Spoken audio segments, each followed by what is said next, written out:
This is King World News. I'm Eric King, and you're about to hear an unbelievably powerful interview with Nigel Farage. Nigel gives us a powerful glimpse into our future if we continue to follow the European blueprint, which is designed to eliminate our independence and force us into a regional and eventual global government.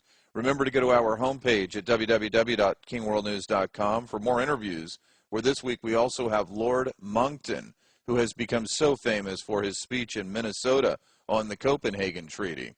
Dr. Mark Faber, editor and publisher of the Gloom Boom Doom newsletter, as well as Jeffrey Sout, chief investment strategist from Raymond James. Joining us now is Nigel Farage, co-president of the Europe of Freedom and Democracy Group and national spokesman for the United Kingdom's Independence Party. Nigel, I'd just like to start off playing a clip of you in action on the European Parliament. Well, good morning, everybody. You're all very downbeat this morning. I thought this was going to be a big, proud moment. I mean, it's taken you 8.5 years of bullying, of lying, of ignoring democratic referendums. 8.5 years it's taken you to get this treaty through, and on the 1st of December, you will have it. And, of course, the architect of all of this, Giscard, wanted from this constitutional treaty for the European Union to have a big global voice. But I'm afraid the leaders have suffered from a collective loss of nerve. They've decided that they want their faces to be up on the global stage, not somebody from the European Union, and so we've got appointed a couple of political pygmies.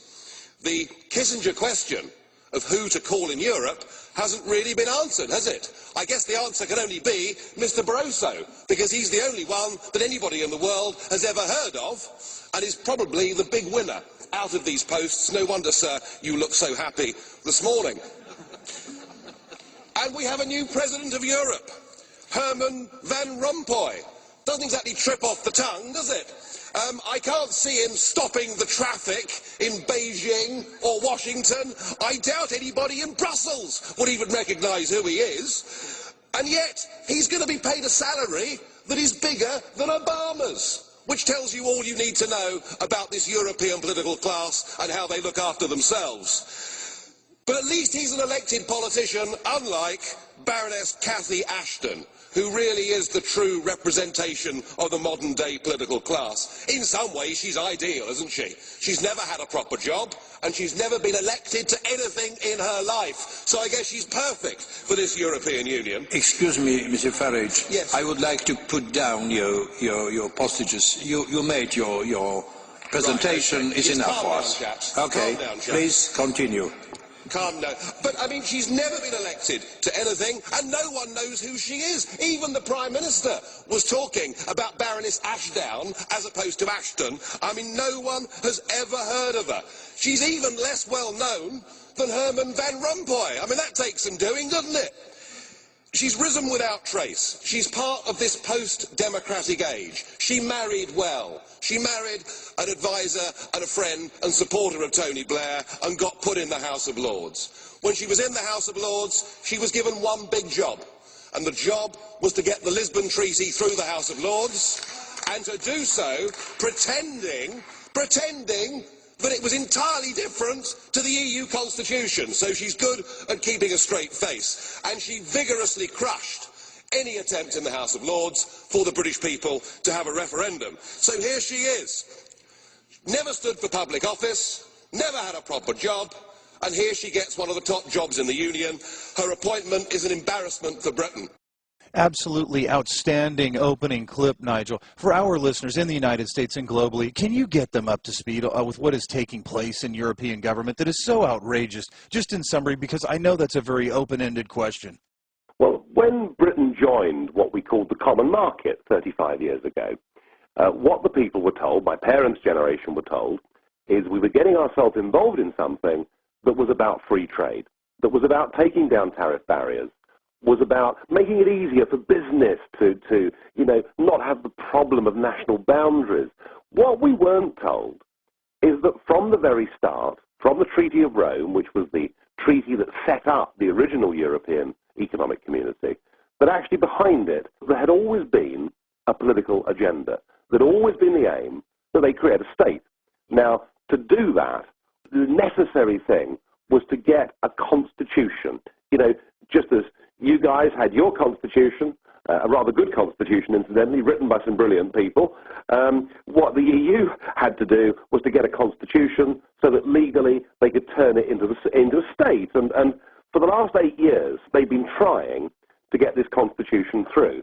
Their difficulty has been that there are 1 or 2 countries in Europe that refer to their electors in the form of a referendum. So the French people were asked, do you want a European Union constitution? And they said no. The Dutch people were asked, and they said no. So then, through the most incredible sleight of hand, what they did is they rebranded it as the Lisbon Treaty.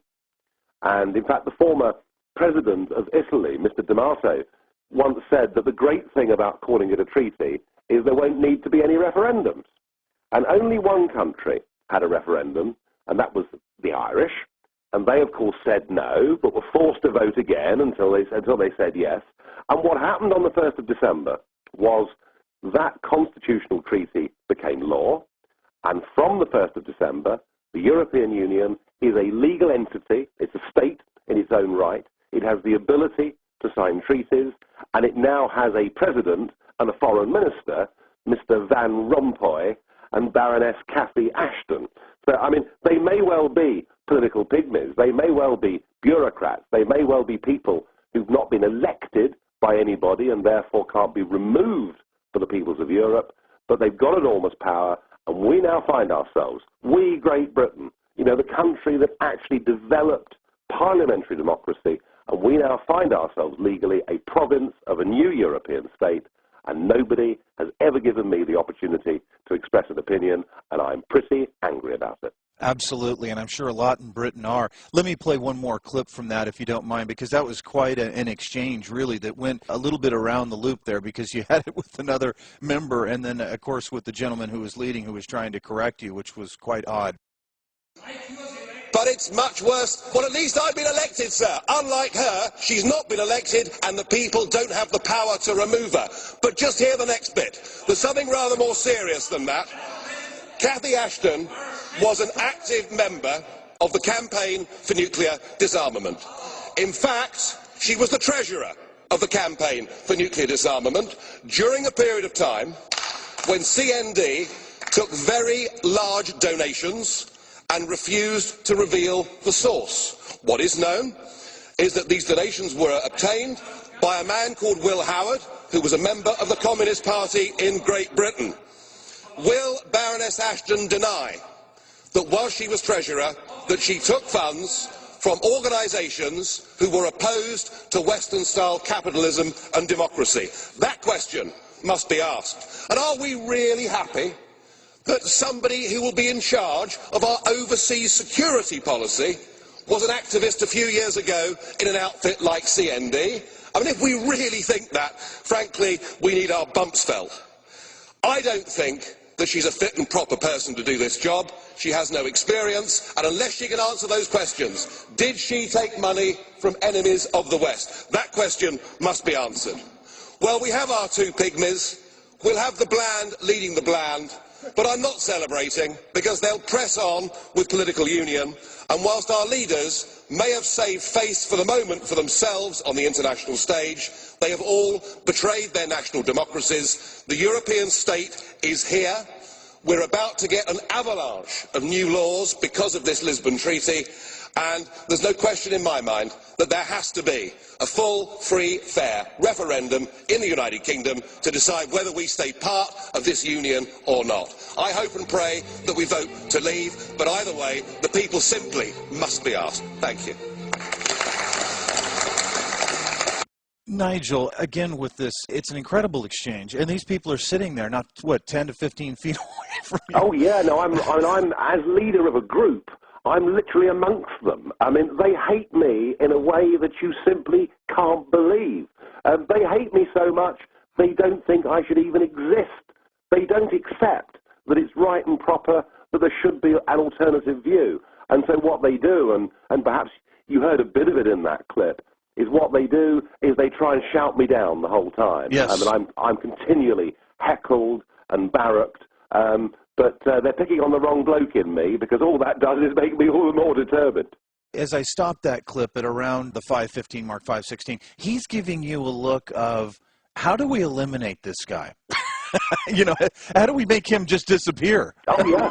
Oh, yeah. I mean, what happened here, and you've heard the words I used, and I meant them, but what happened here is I was actually reprimanded for giving that speech by the President of the Parliament.